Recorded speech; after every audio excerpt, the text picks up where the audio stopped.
కొన్ని సినిమాలు ఒక హీరో దగ్గరికి వెళ్ళాక వాళ్ళకి నచ్చకో లేదా వేరే రీజన్స్‌తోనో వాళ్ళు రిజెక్ట్ చేస్తారు. కానీ తీరా చూస్తే ఆ మూవీస్ బాక్స్ ఆఫీస్ వద్ద డిజాస్టర్స్ అవుతాయి. ఇప్పుడు ఆ మూవీస్ ఏంటో చూద్దాం. Number 7 'Vinaya Vidheya Rama'. Highly dangerous, హియర్ సట్టింగ్ మూవీ ఇది. అయితే ముందుగా ఈ ఫిలింని మహేష్ బాబు గారితో నరేట్ చేశారంట. కానీ బాబు గారికి నచ్చకపోవడంతో దీన్ని రిజెక్ట్ చేశారు. తర్వాత ఈ ఫిలిం రామ్ చరణ్ గారి దగ్గరికి వెళ్ళింది.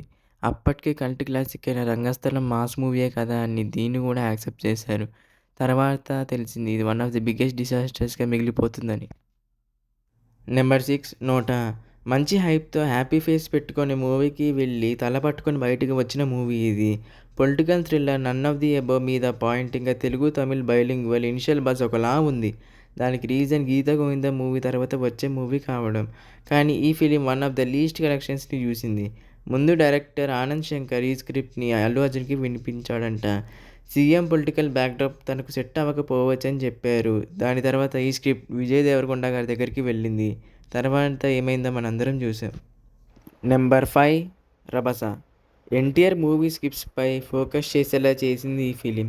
ఈ movie result and audience poll observe చేసి దెబ్బకి నెక్స్ట్ మూవీ 'టెంపర్' నుంచి ట్రాక్ మొత్తం మార్చేశారు. అలాంటి కళాఖండం ఇది. ప్రతి ఒక్క యాక్టర్‌కి ఒక మూవీ గుర్తు చేస్తుంది అసలు నేనేం చేస్తున్నాను అని. అలాంటి మూవీ ఎన్టీఆర్‌కి ఇది. డైరెక్టర్ సంతోష్ శ్రీనివాస్ 'కంద్రీగా'కి సీక్వెల్ అని 'రామ్‌తో చేస్తున్నట్టు చెప్పి ఆపేశారు. తరువాత కొన్ని చేంజెస్ చేసి ఎన్టీఆర్ దగ్గరికి తీసుకువెళ్లారు. ఎన్టీఆర్ గారికి నచ్చి యాక్సెప్ట్ చేశారు. ఒక విధంగా యాక్సెప్ట్ చేసి మంచి పని చేశారు. ఎందుకంటే తర్వాత నుండే కదా ఎన్టీఆర్ గారు ఇలాంటి మూవీస్ చేయడం ఆపేసింది. నెంబర్ 4 'రాడ్'. దీని full form 'Ramarao on duty'. Raviteja garu last 7 ఫిలిమ్స్‌లో most disappointing and least collected movie అంటే ఇదే. అలానే మిగతా మూవీస్‌తో కంపేర్ చేస్తే ఈ మూవీకి అంత హడావిడి కూడా లేదు. నాకు తెలిసి ఎఫ్‌డీఎఫ్ఎస్‌లో ఫ్యాన్స్ కూడా హర్ట్ అయ్యారని విన్నా. డైరెక్టర్ శరత్ ముందుగా ఈ ఫిలింని నాగార్జున గారికి చెప్పారంట. అయితే బిజీగా ఉండడం నాకంటే వేరే వాళ్ళు ఉన్నారు కదా అని అన్నారంట. ఇందులో రవితేజ గారి పేరు కూడా సజెస్ట్ చేశారు. అట్లా ఈ స్క్రిప్ట్ రవితేజ గారి దగ్గరికి వెళ్ళింది. షూటింగ్ ఫాస్ట్‌గా అయిపోయి మన ముందుకే వచ్చింది. Number 3 'Spider'. Mahesh Babu intelligence డిపార్ట్మెంట్‌లో ఏజెంట్‌గా థ్రిల్లర్ బ్యాక్‌డ్రాప్‌లో S J Surya, villain Murugadoss director ఈ కాంబోలో మూవీ అనౌన్స్ చేశాక సెలబ్రేషన్స్ మామూలుగా లేదు. ఇన్‌ఫాక్ట్ గ్లిమ్స్‌ని కొత్తగా దింపాక 'స్పైడర్ గ్లిమ్స్' ఆ హైప్‌ని బీట్ చేసింది కూడా. కానీ ట్రైలర్ కొంచెం డౌన్ చేసింది. తర్వాత మూవీ అయితే డైరెక్ట్‌గా అస్సామే. డాక్టర్ మురుగదాస్ ముందు ఈ స్టోరీని ఎన్టీఆర్ గారితో చెప్పారంట. కానీ ఎన్టీఆర్ గారు నాకు సూట్ అవ్వదు, మహేష్‌కి అయితే సూట్ అవుతుంది అని చెప్పి సజెస్ట్ చేశారు.